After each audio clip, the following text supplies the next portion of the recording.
So, hello guys, hope you all are well. I'm back with another informational video and this time ज़्यादा late भी नहीं किया मैंने शायद थोड़ा मोड़ा लेट किया because my exams were going on.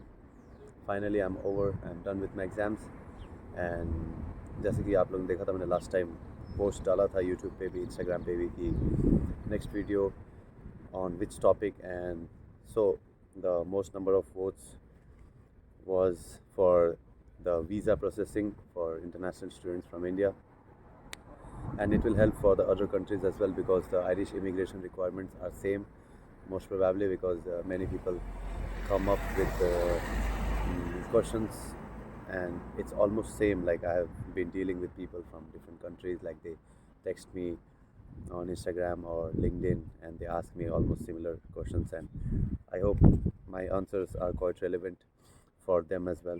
So without any delay I would like to start this video.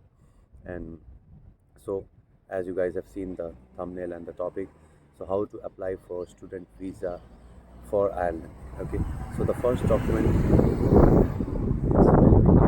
need to change the position. So finally found a space and so I'm recording the video, and I know it's looking quite isolated, but attention customers, please adhere to social distancing guidelines at all times. Fuck that. Anyways, so what are the documents you need to apply for the student visa for Ireland? Okay, so first is the appointment letter. So everyone knows that once you apply for the visa, there is a third party agent which is like taking care all of the visa processing for Irish immigration.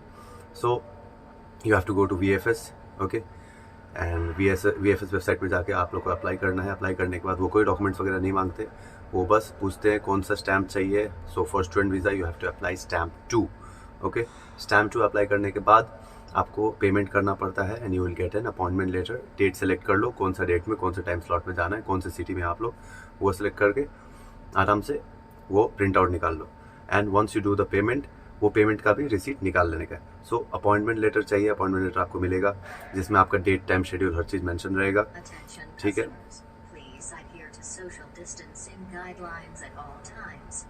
I can do anything about that क्योंकि ये होते रहेगा because मेरे को यही एक जगह मिला बढ़िया जहाँ पे मैं रिकॉर्ड कर सकता हूँ. So I don't care, bear with that. Yeah and next is like VFS payment bill, जो कि मैंने बताया आप पेमेंट करोगे आपको एक पेमेंट रिसीट भी मिलेगा, वो भी लेके जाना है. एंड आवाज़ फॉर्म. सो आवाज़ फॉर्म ये होता है कि जब आप अप्लाई कर रहे होते हो, it will take you to a portal जहाँ पे आप लोग से सारा डिटेल्स वगैरह मांगा जाता है. उसमें क्या कहते हैं, आप लोग को A to Z भरना पड़ता है, अपना सारा डिटेल्स जो भी पूछा गया है. And it will be like a supplementary form जिसमें आपका A to Z डिटेल्स है, वो भी प्रिंट आउट निकाल लेना है. ठीक है, वो भी लेके जाना है. And next is check and verify. Many people are very much confused about check and verify and all. Frankly बता रहा हूँ, मैंने नहीं किया था. ठीक है, बहुत लोग करते हैं, मैंने नहीं किया था. और जब मैं VFS ऑफिस पहुंचा और मैंने बोला कि बहुत लोग चेक एंड वेरीफाई भी एक्स्ट्रा पे करके कराना चाह रहे हैं, क्या इससे कोई फ़ायदा होता है, क्या इसका कोई एडवांटेज है, जल्दी होता है या नहीं होता है इससे प्रोसेसिंग, या नहीं होता है, या फिर it is just a money making thing. तो मेरे को VFS से ही एक बंदे ने बोला कि ऐसा कुछ नहीं, इसका कोई फ़ायदा नहीं है. ये बस एक लोग सोचते हैं कि एक्स्ट्रा पैसा देने से उनका प्रोसेसिंग फास्ट हो जाएगा. आराम से 3 महीने पहले अप्लाई करो, कोई जल्दबाजी की ज़रूरत नहीं, कोई एक्स्ट्रा पैसा फेंकने का ज़रूरत नहीं, सबका हो जाएगा. ठीक है, टेंशन नहीं लेने का. Next is cover letter. Cover letter बहुत ज़्यादा ज़रूरी है, जिसमें आप लोग मेंशन करोगे कि आपने क्या क्या लगाया है, क्या क्या डॉक्यूमेंट्स है आपके पूरे फाइल में, और उसमें हर चीज़ मेंशन होना चाहिए पूरा डिटेल्स में कि इस डॉक्यूमेंट में अगर कोई भी ऊपर नीचे है, क्यों है, क्या एक्सप्लेन करना चाह रहे हो आप उससे, और ये डॉक्यूमेंट एक्स्ट्रा जो भी आप लगाना चाह रहे हो खुद से, उसका क्या ज़रूरी है. Next is SOP. SOP is like आपको वो वीज़ा क्यों मिले, the main reason you have to provide. आप आयरलैंड ही क्यों चूज़ करना चाहते हो. तो एक फॉर्मेट है जो कि आपको आयरिश इमिग्रेशन के वेबसाइट पे भी मिल जाएगा और गूगल पे बहुत सारा फॉर्मेट मिल जाता है. मैं कोई स्पेसिफिक फॉर्मेट नहीं प्रोवाइड करना चाहता हूँ क्योंकि हम लोग को कोई ऐसा किसी ने कोई प्रोवाइड नहीं किया. बस बोल दिया गया कि what are the things you should cover when you are writing an SOP.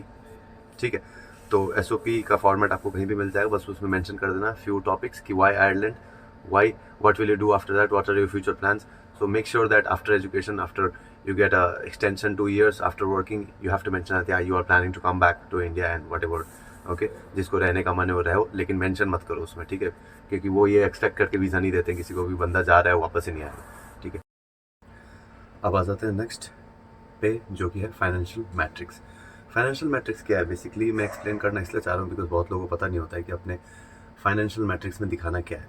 आप लोग को वही चीज़ें दिखानी है जो कि आप वीज़ा के लिए मांगी गई है, what security they are asking for. आप कुछ भी दिखा सकते हो उसमें, ऐसा नहीं है। आपको वही चीज़ें दिखानी है जो लेजिट है, जैसे कि अपना बैंक बैलेंस हो गया, आपने EPF GPS जो भी चीज़ें आपके पास पड़ा हुआ है, FD पड़ा हुआ है, ठीक है। नेक्स्ट हो गया आपका प्रॉपर्टी पेपर्स, नेक्स्ट हो गया अगर आपके पास कुछ गोल्ड वगैरह का रिजर्व है, आप उसका भी पेपर्स बना के बैंक से स्टैम्प करवा के ला सकते हैं, दिखा सकते हैं, ठीक है। फिर आपका PF वगैरह तो हो ही गया। मेक श्योर कि फाइनेंशियल मैट्रिक्स में आप वही चीज़ें दिखाए, जैसे कि आपका लोन वगैरह है जो कि आपने डिसबर्समेंट ले लिया है, वो सारी चीज़ें अकाउंट में 6 मंथ्स का निकाल के स्टैम्प करवा ले बैंक से, और उसके बाद सबमिट करें, फाइनेंशियल मैट्रिक्स में मेंशन करें वो सारी चीज़ें। म्यूचुअल फंड्स वगैरह कोई नहीं एक्सेप्ट करता है, क्रिप्टो वगैरह अगर आप सोच रहे हैं, या शेयर मार्केट और स्टॉक्स अगर दिखाना चाह रहे हैं कि या this is also I have, so that you think कि एक्स्ट्रा मैं पैसे दिखाऊंगा तो मेरा चांसेस बढ़ जाएगा और टेंशन नहीं है, वो सब चीज़ें वैलिड नहीं है और वो काउंट भी नहीं होती है, तो वो सब बकचोदी करके फ़ायदा नहीं है, उन चीज़ों में मत पड़ने का, ठीक है। Next is supplementary form. Supplementary form is same, जो कि क्या था, आप लोग को वही आयरिश इमिग्रेशन के साइड से ही जो फॉर्मेट है वो VFS का फॉर्म भरने के बाद आ जाता है और वो ऑटोमेटिकली जनरेट होता है। आपको बस उसको प्रिंट आउट निकालना है, प्रिंट आउट निकालने के बाद अटैच कर देना है, उसके लिए इतना टेंशन लेने की ज़रूरत नहीं है। पासपोर्ट फोटोकॉपी जो है आप लोग को कलर में ही निकालना है प्रिंट आउट, ठीक है, कलर निकालना ज़रूरी है, सारे के सारे पेजेस। बहुत लोग ऐसा भी क्लेम करते हैं कि अगर आप कोई कंट्री विजिट नहीं किए हो तो ज़रूरी नहीं है बाकी पेजेस, बस फ्रंट एंड बैक कराओ और दे दो, बट फॉर सिक्योरिटी मैंने कराया था सारा का सारा पेजेस कलर में, वो भी आई नो बहुत doesn't make any sense, but कराना पड़ता है, मैंने भी कराया था, तो आप लोग भी करा लेना, ठीक है। Next is your pan and Aadhaar card, जो कि ज़रूरी है क्योंकि आपका आइडेंटिटी इंडियन हो, आप किस बेसिस पे आपके पास क्या क्या डॉक्यूमेंट्स हो, वो सारी चीज़ें भी चाहिए होती है, तो वो सारी चीज़ें भी लगा देना, ठीक है। नेक्स्ट आ जाते हैं आपका सारा का सारा एजुकेशनल डॉक्यूमेंट्स पे। एजुकेशनल डॉक्यूमेंट्स बोले तो 10th 12th का मार्कशीट, आपका ग्रेजुएशन का मार्कशीट, आपका स्कूल लिविंग सर्टिफिकेट, आपका ट्रांसक्रिप्ट, ये सारी चीज़ें एक्चुअली में लगानी पड़ती है, ठीक है। और आपका पासिंग सर्टिफिकेट भी ज़रूरी है, बहुत लोग बस मार्कशीट लगा लेते हैं, अगर मार्कशीट है तो अच्छी बात है, नहीं तो डिग्री भी लगा सकते हैं, वैसा कोई दिक्कत नहीं है, ठीक है। और next is unconditional offer letter, because I have no idea about conditional offer letter, उनके क्या सीन है क्या नहीं है, कैसे उनका किस बेसिस पे उनको वीज़ा मिलता है नहीं मिलता है, और दे आर एलिजिबल और not to apply for the visa, I am not sure about that, so I don't want to cover the conditional offer letter. Unconditional offer letter मुझे भी मिला था और मैंने उसी प्रोसेस से अप्लाई किया, so unconditional offer letter and with that 500 euro deposit, जो कि मेक श्योर करता है आपका सीट रिजर्व हो गया है, और उसका भी एक रिसीट इशू करके देता है यूनिवर्सिटी, सो वो भी अटैच कर देने के।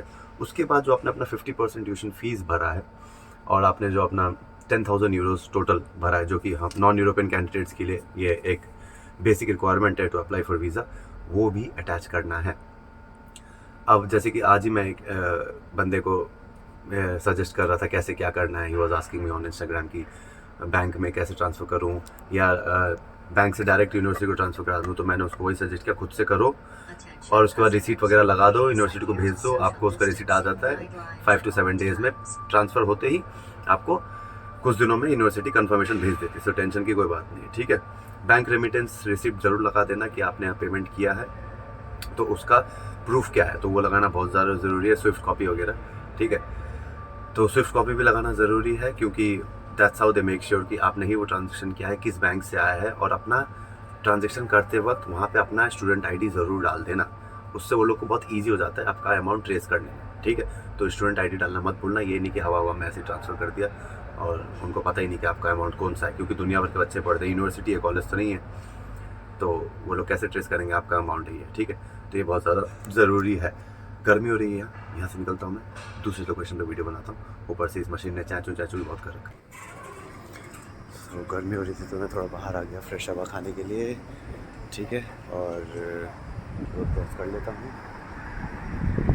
और नेक्स्ट डॉक्यूमेंट्स के बारे में आपको बताता हूँ कि क्या ज़रूरी है, ठीक है।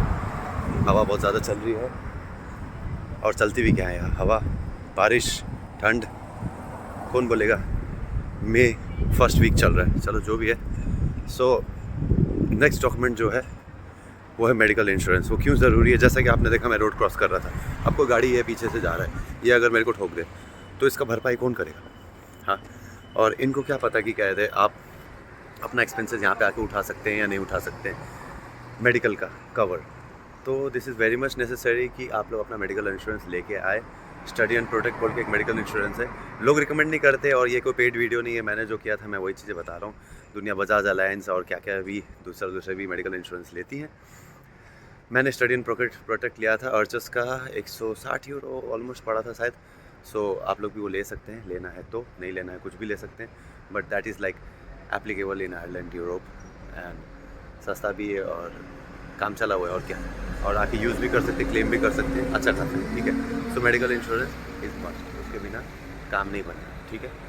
अब हवा खा लिया, वापस चलते हैं अंदर। सो आगे अंदर फाइनली नेक्स्ट है IELTS, जो कि आपका लैंग्वेज रिक्वायरमेंट फुलफ़िल करता है, जैसे कि सबको पता है, सबने दिया होगा। और अगर आपका IELTS 2 साल पहले का है तो वो एलिजिबल नहीं है। हाँ, लोग परेशान करने आ जाते हैं, कोई बात नहीं। सो लैंग्वेज रिक्वायरमेंट फुलफ़िल करने के लिए IELTS देना ज़रूरी है, not general, it should be academic. Next is PCC police clearance certificate, जो कि आप लोग को बहुत पहले बना लेना पड़ता है, बिकॉज वो अलग अलग स्टेट्स में अलग अलग रिक्वायरमेंट्स और बहुत टाइम लगता है बन के आने में। तो PCC बना लेना भाई पहले ही, एंड PCC अटैच कर देना original, no photocopy, nothing, original, ठीक है। एक ज़ेरॉक्स करके अपने पास में रख लेने का। वैसे सारा डॉक्यूमेंट्स वो वापस कर देते हैं VFS वाले, वो कुछ भी सबमिट नहीं करते हैं, वो बस स्कैन करके दे देते हैं, लेकिन ओरिजिनल लेके जाने का, ठीक है। सो PCC हो गया। तीसरा आ जाता है बैंक स्टेटमेंट तुम्हारा खुद का 6 मंथ्स का, ठीक है। और ऐसा नहीं कि बस प्रिंट आउट निकाला और जमा कर दिया, थोड़ा सा सिक्योरिटी के लिए लेजिट है कि नहीं, बैंक स्टेटमेंट निकालने का, कोई भी सर्विस मैनेजर, बैंक मैनेजर से स्टैम्प्स लगवा लेने का, या। सो नेक्स्ट आ जाते हैं आपका स्पॉन्सर्स। सो आप लोगों को पता होगा कि बहुत लोग लोन पे नहीं आते हैं, उनके पास पैसे हैं, उनके माँ बाप अफोर्ड कर सकते हैं, तो उनके मॉम एंड डैड से एफिडेविट बना लेना है, जो भी जितने भी स्पॉन्सर्स हैं। और sponsor should be direct blood relation, क्योंकि मैंने ऐसे केसेस भी देखे हैं जिनके चाचा मामा ऐसे कुछ लोग स्पॉन्सर करना चाह रहे हैं और वो नहीं कर पाते। सो डायरेक्ट ब्लड रिलेशन होना चाहिए, mom and dad, brother sister कोई हो सकता है, लेकिन मामा चाचा काका नहीं हो सकता है, ठीक है। ये केसेस देखे मैंने रिजेक्शंस के कारण, ठीक है। तो स्पॉन्सर्स का एफिडेविट बनवा लेना है याद से, और वो कोर्ट से बनता है, ठीक है। उस पर लिख देना है दैट, या दैट्स लाइक एन NOC। लोग अलग से भी NOC बनाते हैं और एफिडेविट भी बनाते हैं, लेकिन जहाँ तक मुझे याद है कि मैंने बस एफिडेविट बनाया था, मैंने कोई अलग से NOC नहीं बनवाया, ठीक है। तो ऐसा कोई टेंशन नहीं है, आप एफिडेविट बनवा के ले जाओ, काम बन जाएगा, ठीक है। और दूसरा आ जाता है अपना लोन सैंक्शन लेटर। सो जैसे कि मैं खुद लोन पे था, तो लोन सैंक्शन लेटर और लोन डिसबर्समेंट लेटर, ये दोनों चीज़ें अटैच की थी मैंने, क्योंकि दोनों चीज़ें चाहिए होती हैं, ठीक है। और इफ़ यू आर वर्किंग, आपके पास वर्क एक्सपीरियंस वगैरह है, तो सैलरी स्लिप लगा दो 3 महीने का। तो मैंने भी 3 मंथ्स का सैलरी स्लिप लगाया था, और थोड़ा और सिक्योरिटी के लिए, क्योंकि उनको ये भी तो होना चाहिए ना कि क्या है, आप काम छोड़ के भाग तो नहीं रहे हो। सो कंपनी लीविंग सर्टिफिकेट भी ले लेना, एक्सपीरियंस सर्टिफिकेट के साथ अटैच कर देना, रिलीज़ लेटर बोलते हैं उसको। उससे उन लोगों को भी ये हो जाए कि हाँ, बंदे ने कोई लीगल क्राइम वगैरह नहीं किया है, उसके ऊपर कोई चार्जेस नहीं लगे हैं, कोई पेनल्टी नहीं है कंपनी की तरफ से। तो वर्क एक्सपीरियंस और company leaving certificate, release letter वगैरह भी अटैच कर देना अपने सैलरी स्लिप वगैरह के साथ। और जो आपके स्पॉन्सर्स हैं उनका को तो बैंक स्टेटमेंट लगाना ही है, अपने बैंक स्टेटमेंट के साथ स्टैम्प्ड होना चाहिए, जो कि बहुत ज़्यादा ज़रूरी है, ठीक है। और दूसरा जो है NOC क्या होता है कि नो ऑब्जेक्शन सर्टिफिकेट, जो कि तुम्हारे स्पॉन्सर्स दे रहे हैं। एफिडेविट तो हो ही गया, मैंने बोला मैंने नहीं लगाया था, बट लगा भी सकते हो, ऐसा कुछ नहीं है, वो एक पेपर में भी बन जाता है, ठीक है। सो ज़्यादा बना लोगे तो अच्छी बात है, वैसे कोई दिक्कत नहीं है। मैं बस अश्योरिटी के लिए बोल रहा हूँ, अपना एक्सपीरियंस तुम्हें पता है कि मैं बस अपना ओपिनियन और अपना एक्सपीरियंस देता हूँ, क्योंकि केस टू केस बेसिस होती है हर चीज़ें। So it depends on you. अगर आपके नेम में कोई चेंजेस हुआ है तो उससे भी आपको, उसके लिए भी आपको एफिडेविट बनवाना पड़ेगा कोर्ट से, और वो भी अटैच करना पड़ेगा, क्योंकि देयर आर मैनी केसेस जिसमें नेम चेंज होता है। जैसे मैंने पहले ही आधार वगैरह में नेम अपना राइट करा लिया था, क्योंकि बहुत बार प्रिंटिंग मिस्टेक्स हो जाती है और कोई वर्ड ही मिस हो गया, तो मैंने चेंज करा लिया था ताकि बाद में लफड़ा ना हो। तो अगर किसी का अभी भी है ऐसा प्रॉब्लम, आप डॉक्यूमेंट जमा कर रहे हो, आपका नाम अलग अलग है, तो प्लीज़ नेम चेंज एफिडेविट वगैरह भी बनवा लो और वो भी अटैच कर दो, ठीक है। लास्ट कुछ डॉक्यूमेंट्स रह गए हैं, स्पॉन्सर्स के आधार कार्ड, पैन कार्ड, ठीक है। स्पॉन्सर्स के आधार पैन कार्ड भी लगाना ज़रूरी है। और उसके बाद जो लास्ट है वो है आपका CV। नेक्स्ट है आपका कोविड-19 वैक्सीनेशन सर्टिफिकेट, दोनों का दोनों, ठीक है। और दैट्स इट, आपका वीज़ा आ गया कुछ महीनों में। कुछ महीने नहीं, 1 महीने लगते हैं मैक्स टू मैक्स, उससे ज़्यादा नहीं लगता है। 1 महीना सबसे ज़्यादा लास्ट है, उसके बाद नहीं। और आपका वीज़ा आने से पहले भी आप चेक कर सकते हैं आपका वीज़ा कंफर्म हुआ है कि नहीं। आयरिश इमिग्रेशन की साइट पे आता है कि ये है लेटर, वो लोग हर वीक में निकालते हैं और उसमें वो लोग का नंबर्स और नेम और वो सारी चीज़ें दी रहती है। सो वेबसाइट चेक करते रहने का।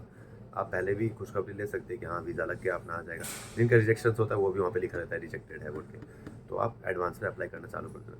3 मंथ्स प्रायर करना ज़रूरी इसलिए है कि कोई अगर लास्ट में प्रॉब्लम हो जाती है, रिजेक्शन हो जाता है, खुदा ना खास्ता हो, ऐसा नहीं हो, अच्छी बात है, लेकिन अगर हो जाता है तो आपके पास टाइम रहेगा दोबारा से अप्लाई करने का। टेंशन नहीं लेने का। अगर आप अगस्त में पहुंच जाते हो, घर वर ढूंढ लेते हो एडवांस में, अच्छी बात है। बाद में ही पहुंचते, सितंबर में पहुंचते हो तो कोई दिक्कत की बात नहीं है। क्लासेस वगैरह स्टार्ट होने से पहले बैक टू बैक इवेंट्स चल रहे होते हैं तो कुछ मिस नहीं होता, ठीक है। तो टेंशन नहीं लेने का। और वेदर के बारे में आप लोगों को सब कुछ पता ही अच्छे से, मेरे को इस बारे में कुछ बताना नहीं चाहिए। आप लोग रिसर्च कर ही रहे हो अपना। सबका वीज़ा आ जाएगा, टेंशन नहीं लेने का, क्योंकि आयरिश इमिग्रेशन का जो एक परसेंटेज है जो कि मैंने रिसेंटली पढ़ा था, that is approval chances is 86 to 89%। सो बहुत कम लोगों का रिजेक्शन होता है। मे बी आपके ही डॉक्यूमेंट में कुछ खोट है या तो आपने कुछ डुप्लीकेट लगाया होगा, तो वो लोग को या फिर किसी चीज़ पे डाउट हो रहा है इसलिए वो रिजेक्ट कर देते हैं, या फिर वो मेल कर देते हैं ऐसा ऐसा दिक्कत है, आप इसका जवाब दे दो। आप जवाब दे दो, आपका आ जाता है। सो टेंशन नहीं लेने का, सबका आ जाएगा। और बाकी अगर किसी को भी डाउट होता है, मैंने डिस्क्रिप्शन में सारा चीज़ अटैच कर दिया है, एक एक लिंक, जैसे कि yeah so I have attached all the links जिसके थ्रू आप लोग को अप्लाई करना है, या इमिग्रेशन, आयरिश इमिग्रेशन का लिंक हो गया, और आप लोग को जो भी नेसेसरी इंफॉर्मेशन चाहिए वो सारी चीज़ें मैंने डिस्क्रिप्शन में डाल दिया है। गो चेकआउट। एंड अगर ये वीडियो पसंद आए तो लाइक करें, शेयर करें, सब्सक्राइब करें चैनल, और भाई को इंस्टाग्राम पे फॉलो करना ना भूलें, क्योंकि मैं ओपिनियन लेता हूँ लोगों से, किसको क्या रिक्वायरमेंट है, किसी को हेल्प चाहिए, मैं रिप्लाई कर देता हूँ जितना मेरा नॉलेज है। और definitely it's just about my availability. मैं अगर फ्री हूँ कर देता हूँ, थोड़ा लेट करूँ नहीं करूँ, लेकिन कर देता हूँ, मैं सबको ट्राई करता हूँ, चाहे किसी भी प्लेटफॉर्म पे वो मेरे को रीच आउट करे, चाहे वो यूट्यूब के कमेंट्स ही क्यों ना हो, ठीक है। And you guys know very well that it's free of cost, so at least take it in a good way. कोई प्रॉब्लम है, अपना ओपिनियन तो आप लोग शेयर कर सकते हैं, फीडबैक दे सकते हैं। और that's it, that's all for today. I hope आप सबका वीज़ा लग जाए, and see you guys in Ireland soon. Bye bye.